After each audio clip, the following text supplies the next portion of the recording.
Assalamualaikum guys, kali ini kita akan buat ramuan ya. Bahan-bahannya yaitu jeruk nipis, kecap, mangkok, sendok, dan juga pisau. Oke, ikuti terus ya guys. Nah, ini anak saya nih lagi pilek dan batuk guys. Nah, pertama-tama kita kupas dulu ya, bagi dua, dipotong bagi dua. Ini si jeruk nipisnya ya, bagi dua. Jangan ditiru ya guys, berbahaya motong kayak gitu ya, kecuali saya udah terlatih.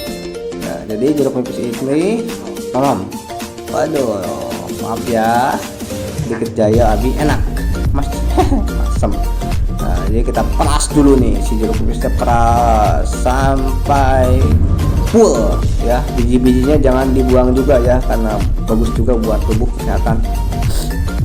Nah, karena di saat ini lagi ada banyak berita tentang sirup-sirup buat batuk ataupun buat anak ya, takut. Nah, maka pakai jalan alternatif yaitu herbal ya, karena herbal itu tidak ada efek sampingnya, insya Allah ya.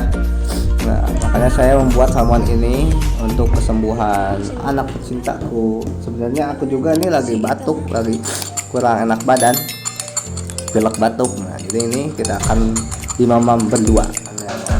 Lihat guys, ini dia guys, kecapnya kita aduk-aduk, selamat menikmati. Yuk kita coba.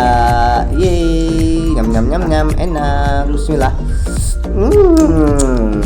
Rasanya tuh lumayan garicu, atau garicu gak ya, gitulah. Nanti coba aja ya guys. Ini anak saya nih, suka banget anak saya guys tuh. Iya, suapan pertama tuh gak apa-apa, suapan kedua oke, malam lagi. Gimana ekspresinya? Mantap, hebat sekali ya anak saya guys. Dia sangat pemberani dan kuat. Nih, enak. Selamat mencoba ya guys, semoga cepat sembuh dan